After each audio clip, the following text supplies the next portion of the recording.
Pushkin. I have a friend who lives in Brentwood, on the west side of Los Angeles, between Beverly Hills and Santa Monica. He has a little pool house in his backyard, and I stay there whenever I come to L.A., kind of like Cato Kalin, if your memory for O.J. Simpson esoterica goes back that far. Anyway, my friend's street dead ends on San Vicente Boulevard, one of the central east-west corridors in L.A. And on the other side of San Vicente is this absolutely gorgeous golf course, one of the many private country clubs that LA is famous for. If you drive down Wilshire Boulevard into Beverly Hills, 10 minutes east of Brentwood, you go right past Los Angeles Country Club, which costs maybe $250,000 just to join. That is, if they'll even consider your application. There's Bel Air Country Club just north of UCLA, which might be the most beautiful golf course in the country. Hillcrest off Pico, Wilshire Country Club in Hancock Park. I could go on. They're everywhere. Vast, gorgeous, and private. The one near my friend's house is called Brentwood Country Club, and it has a tall chain-link fence around it, which goes almost all the way out to the street, leaving just this narrow, rocky dirt track. There's no sidewalk. And since there aren't a lot of places to run in Los Angeles, tons of people run around the Brentwood Country Club on that narrow dirt track.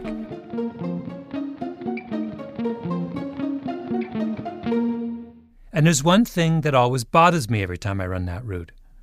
Why do all the runners of West Los Angeles have to squeeze into this narrow, rocky little track when there's a huge, magnificent park just on the other side of the fence? My name is Malcolm Gladwell, and you're listening to Revisionist History, my podcast about things overlooked and misunderstood. This episode is about the problem with golf. I hate golf, and hopefully by the end of this, you'll hate golf too.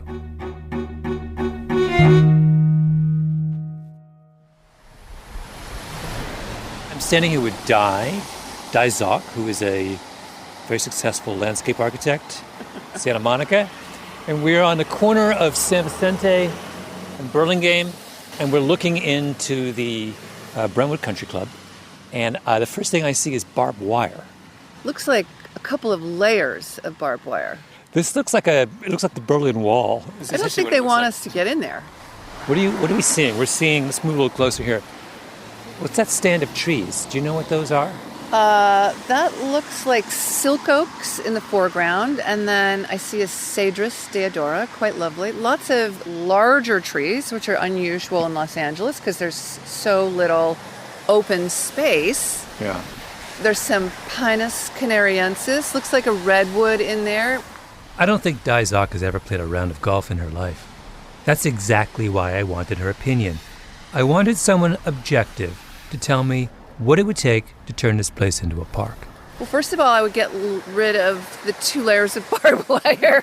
The whole Eastern European feel, East German feel would have to be corrected. I mean, that might be some people's bag, but it's not very welcoming. Yeah. The typical golf course is 200 acres, give or take. That's a lot of land. You have to landscape it, mow it, drench it in pesticides, keep the sand traps perfect. I read somewhere that when a fancy golf course rebuilds its bunkers, it typically takes about 389 truckloads of sand. 389! Just to keep everything nice and white and fluffy. But at the same time, because golf involves launching a potentially lethal projectile at great speeds across enormous distances, you have to severely limit the number of people on the course at any one time. Typically, a good private course can handle no more than 72 golfers at once.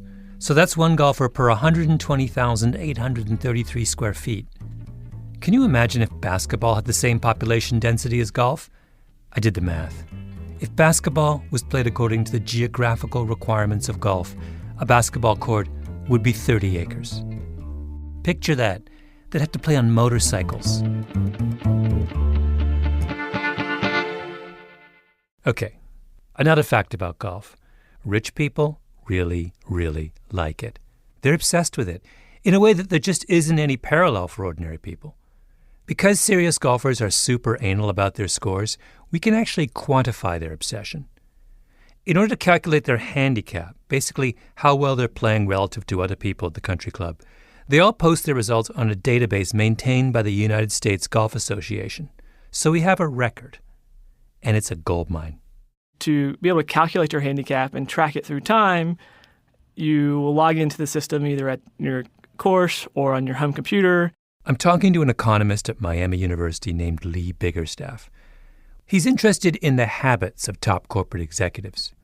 If you have the corner office and a multi-million-dollar stock option and a Gulfstream 5, does that make you more or less likely to put in a hard day's work? The USGA database is of serious professional interest to a guy like Biggerstaff. And you input where you played and what day you played on and what your score was. And, after a certain number of rounds being played, the USGA will indicate what your handicap is, your level of skill, which allows you to compete against other golfers of different skill level and kind of normalize against that. You know how you always hear that CEOs play a lot of golf? Biggerstaff's insight is that the USGA database allows us to know exactly how much they play. All you need to do is cross-reference that list of scores with a list of the CEOs of America's largest companies. So that's what he does. It takes forever, by the way. It was started while I was a PhD student, and so this certainly was a multi-month process. So it's not something that I necessarily want to repeat in the near term just because it took a lot of collection time there. How can you not love this? Surely this is why God invented graduate students. Biggerstaff begins with the names of the heads of the top 1,500 publicly held companies in the U.S. 363 of those 1,500 turn out to be so obsessed with golf that they enter their scores into the USGA database. What you're seeing on average is, I think, 15 rounds a year is kind of the average CEO is playing that amount of golf. But it's a heavily skewed distribution, right? So we have a lot of people that are playing very little golf. And then we have a tail where we're picking it up, the top quartile is what we're looking at, which is 22 or more rounds per year.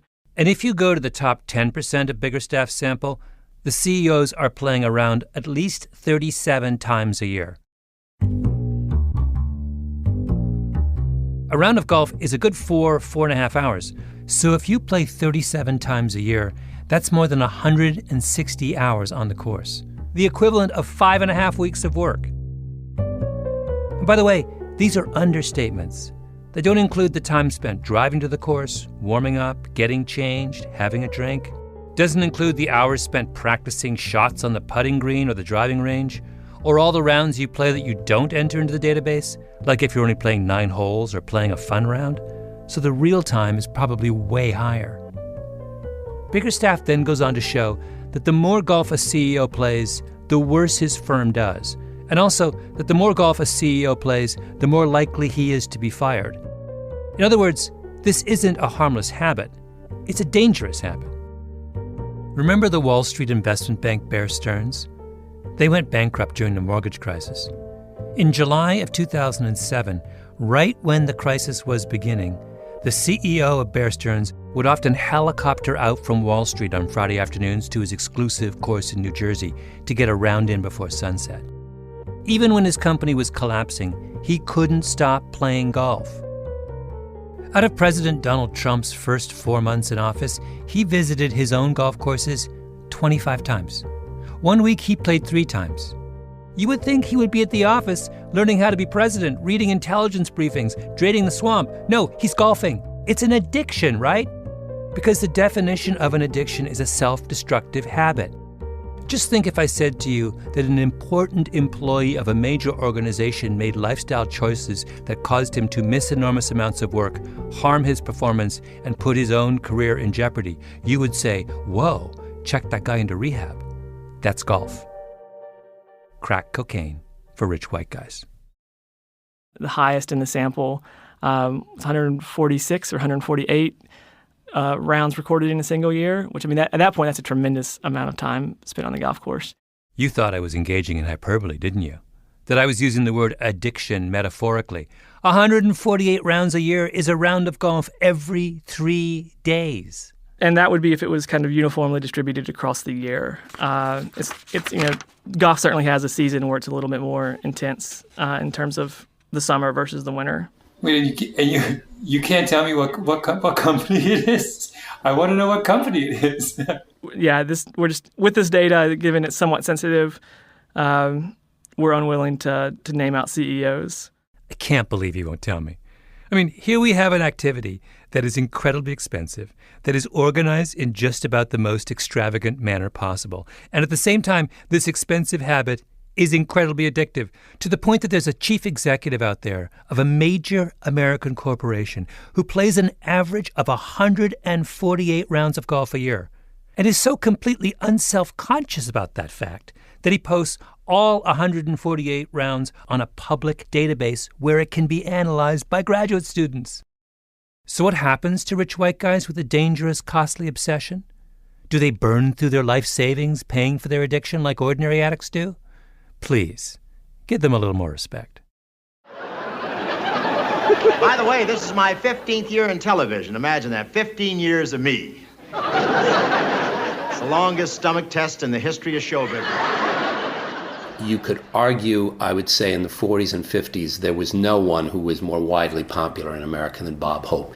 I'm talking to Richard Zoglin, Bob Hope's biographer. I think Bob Hope has been a little forgotten in recent years, but in his day, he was huge. Every late-night comedian who does a stand-up monologue at the beginning of the show owes a debt to Bob Hope, because he kind of invented that thing, a stand-up comedy monologue that sort of took note of what was going on in the world, what was going on in Hollywood, what was going on everywhere, and he was just the voice of America, I think, for a long time. Mm-hmm. Bob Hope is a crucial part of the story of golf in America. Although, I'm warning you, things are going to get a little complicated. Which is sort of the point, because you don't get to run the world for as long as rich white guys have without being pretty wily. And some of their best and wiliest work has been on the golf course.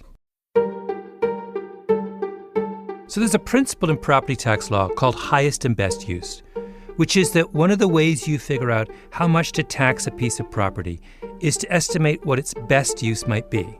For example, if I have a 1-acre plot in the fanciest part of Manhattan that I use to grow vegetables, I can't say to the city, that land is worthless, it's just a vegetable garden. No, the city's going to say, we're going to value that 1 acre and tax it as if it had an apartment block on it, because that's the best use of land in the fancy parts of Manhattan.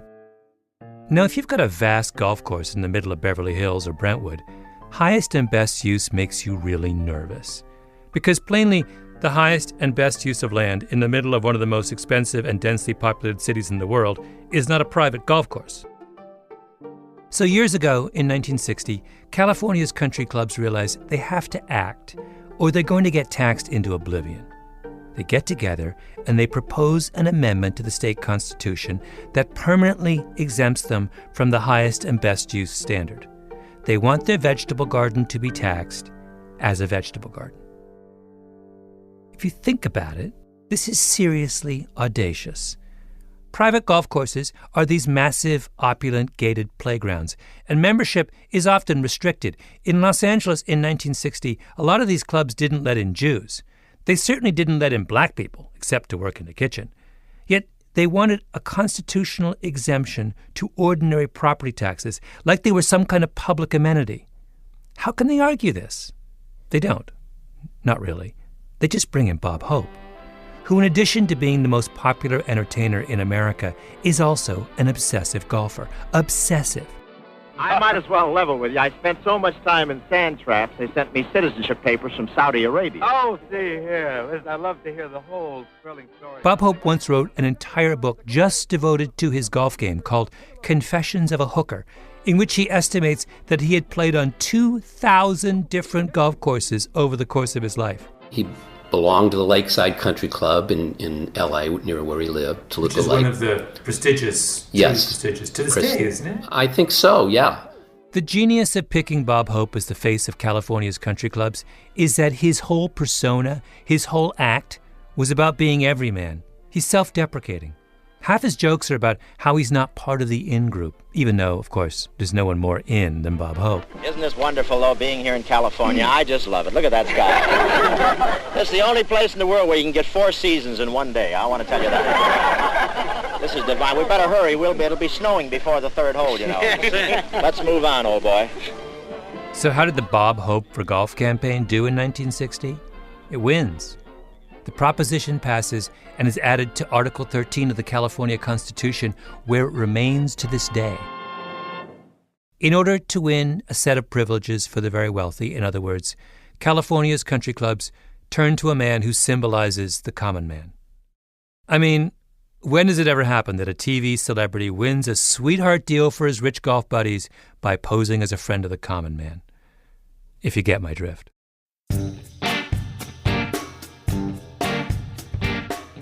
To take me back, just so I totally understand Prop 13. Prop 13 is passed in 1978. Mm-hmm. That's and right. What are the principal stipulations of the proposition? I'm in a big conference room in the Los Angeles County Municipal Building, one of those beautiful 1930s office buildings that are all over downtown Los Angeles. There are 4 people on the other side of the table. They're from the LA County Tax Assessor's Office. I'm on my quest to figure out why Brentwood Country Club isn't just a big park that I can go running through. And I've decided to start with the people who run the tax system. These are serious folks, deliberate, thoughtful. They have promised to help me. You'll have to guess what they really think. The tax rate is set as 1% of the value, as opposed to a variable rate, which it was before. The man speaking is Brian Donnelly. He's talking about the most famous amendment to the California Constitution, Proposition 13. The properties only get reassessed when there's a transfer or a change of ownership, or if there's new construction. Those are the primary parts of it. Here's what he's saying. If you own a house, every 1 or 2 years typically, the value of your property is reassessed by the city or county where you live. So if your house doubles in value, the local government will raise your taxes accordingly. That's the way property taxes work, except in California. Proposition 13 said that for tax purposes, the value of any piece of property in California is frozen at pre-1978 levels. And the only way that property can be reassessed at its real current value is if the property is sold, or to be more specific, if ownership of more than 50% of the property changes hands.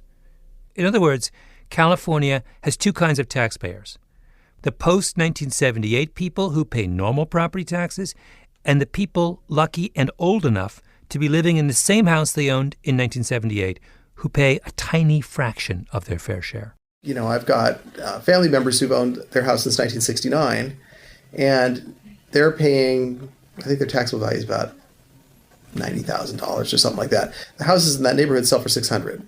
So they're paying a lot less. It's the Prop 13 conundrum, which I'm sure you've read about.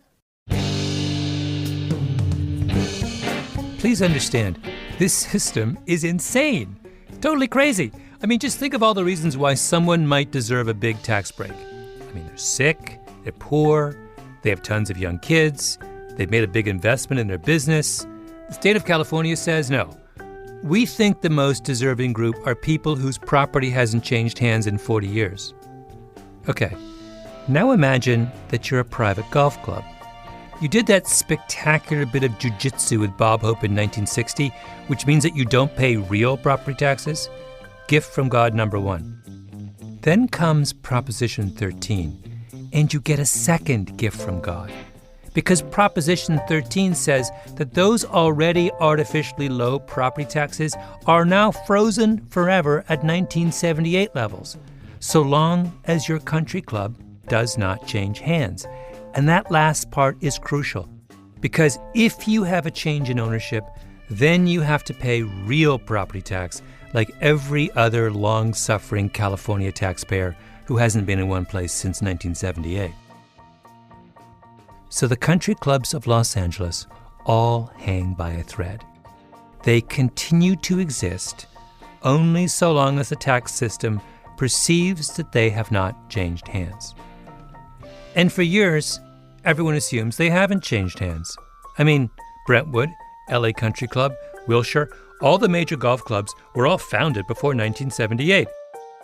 But then a neighborhood newspaper called the Los Angeles Garment and Citizen runs an article, January 16, 2010, in which they say, wait a minute, most private country clubs in Los Angeles have what's called equity ownership.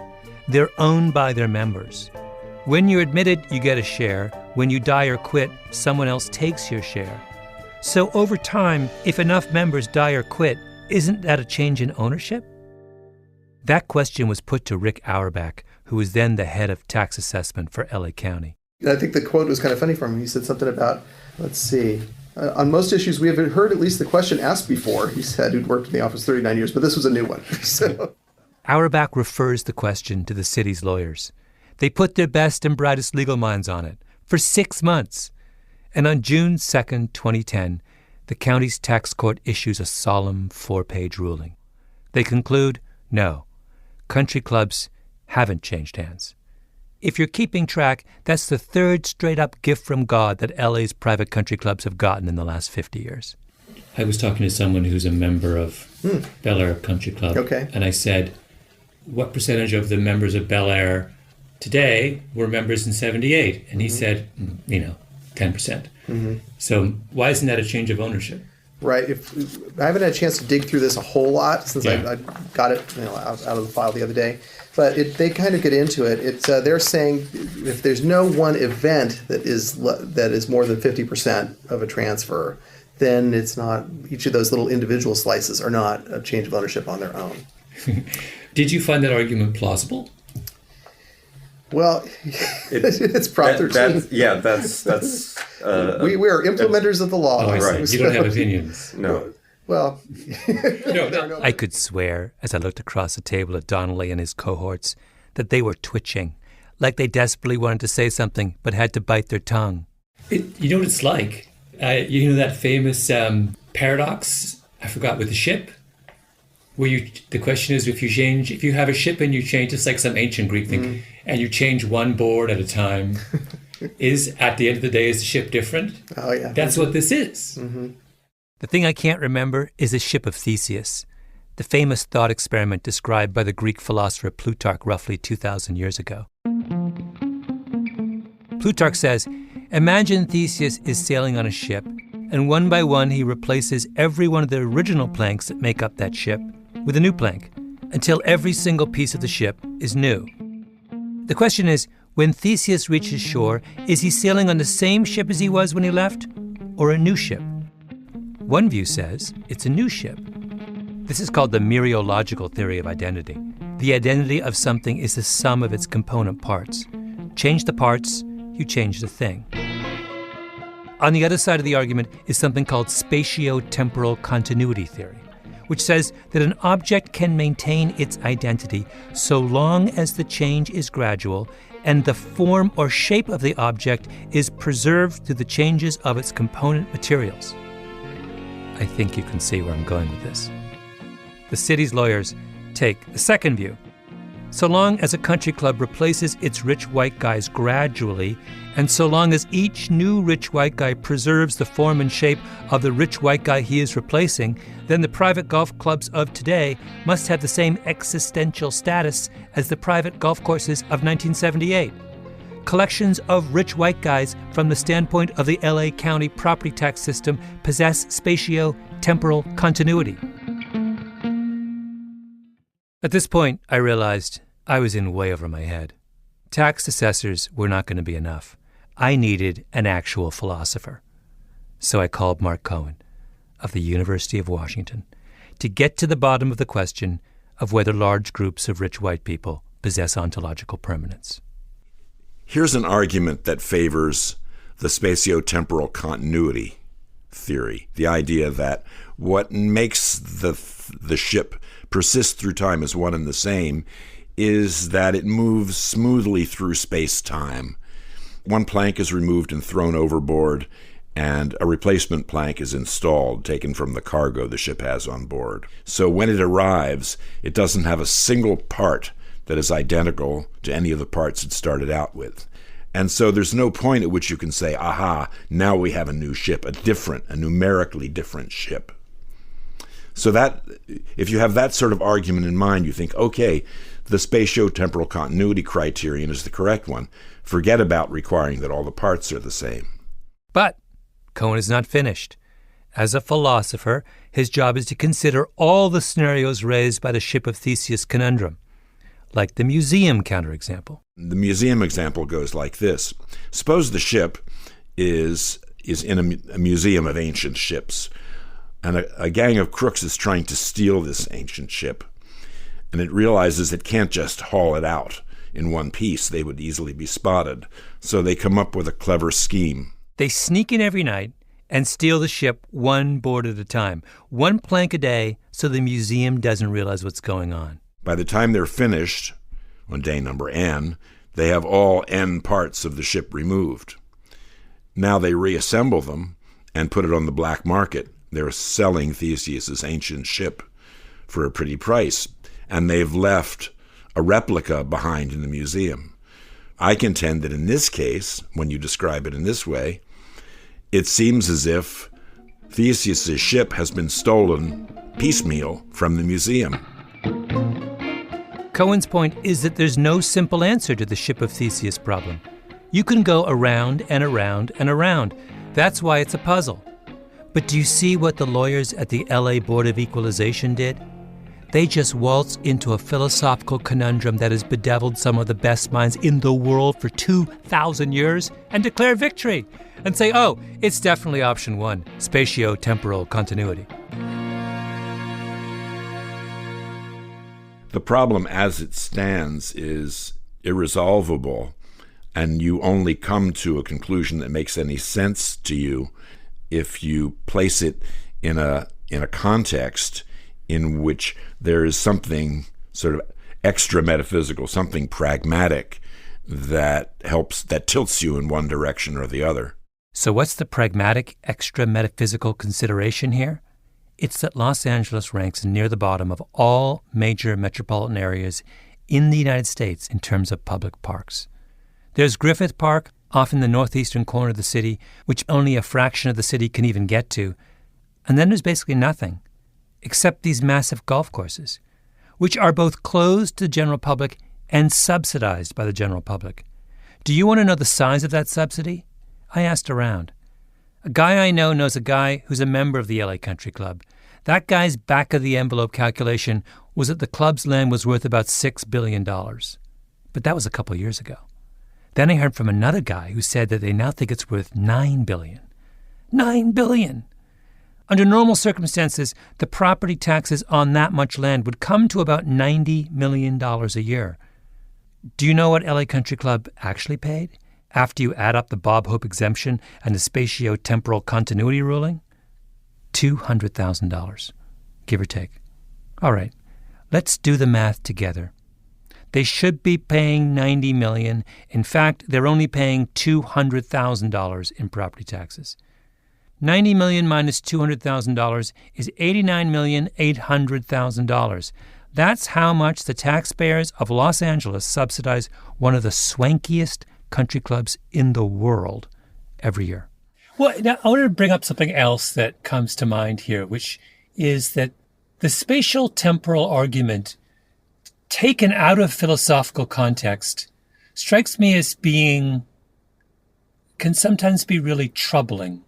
For example, I think there's something fundamentally intuitive about it, and I don't mean that necessarily in a good way, that that we get the fact that we call the Hudson River, even though the Hudson River is at every second changing. It's like, the water's not the same. Boats go down it, it's never it never looks the same way twice ever, but we continue to call it the Hudson River.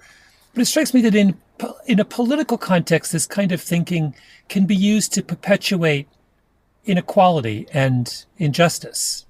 Interesting.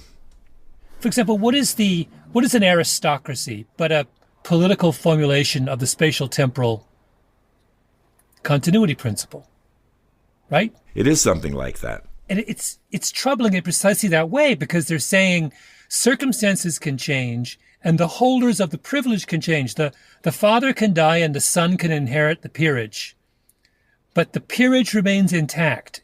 It has this quality that's independent of all that's going around it, and that's... Yes, where the identity of the object confers, for example, a right or a title, and if it's considered to be held intact and in full by whoever holds it at any one time, then basically that removes change altogether from the realm of what matters as far as ownership is concerned. Yes. So the 17th great-grandson of the peer still has all of the rights and privileges, even though so far removed from the rights and privileges as they attach to the original holder of them. So there is something that is unfair and anti-egalitarian about the way this principle can get applied. So the golf clubs of Los Angeles are essentially aristocratic institutions. Exactly.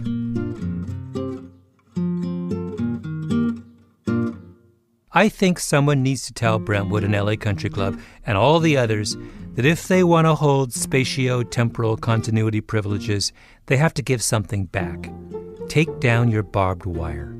Your members can play golf on weekdays, but evenings and weekends belong to the ordinary taxpayers of Los Angeles. Let them come and enjoy the greens and fairways that they've been subsidizing for generations. It's worth remembering, by the way, that the most famous golf course in the world, the home of golf, St. Andrews in Scotland, is open to the general public on Sundays. In Toronto, the fanciest golf club is Rosedale Country Club, right in the middle of the city. But the golf course is only private in the summer. The rest of the time, it's open to anyone who wants to go for a walk or play frisbee or go cross-country skiing. Canada and the United Kingdom, I would point out, are governed by a queen. They have an actual aristocracy. But somehow they've figured out a way to have their fancy golf courses be democratic. It's only on the corner of San Vicente and Burlingame that golf remains an instrument of medieval privilege. I mean, when you fly over LA, the green space that you see is cemeteries and golf courses. You don't see parks. We don't have a park like, say, San Francisco's Golden Gate Park or New York's Central Park. Dyzok and I are standing outside the barbed wire of Brentwood Country Club, peering through a fence. We're trying to spot one of the privileged few permitted a walk in the park on the west side of LA. I see one guy. I see one. That's unbelievable. It's a Saturday afternoon. Sun is now coming out. Yep. Like right now we're standing on the running track, and there's someone running up right now. There are more people on this narrow dirt track than there are typically on the golf course. Let me see if we can still see any kind of... I'm still looking for a golfer. I'm not... Oh, I see one. Oh, you see one? Yeah. Oh, that's very exciting. Yeah. Next time, I'm climbing the fence. Maybe we all should.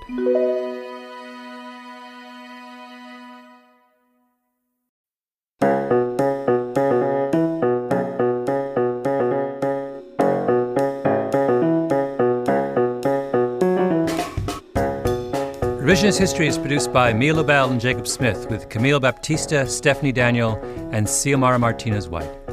Our editor is Julia Barton. Flawn Williams is our engineer. Original music by Luis Guerra. Special thanks to Andy Bowers and my old pal Jacob Weisberg at Panoply. I'm Malcolm Gladwell.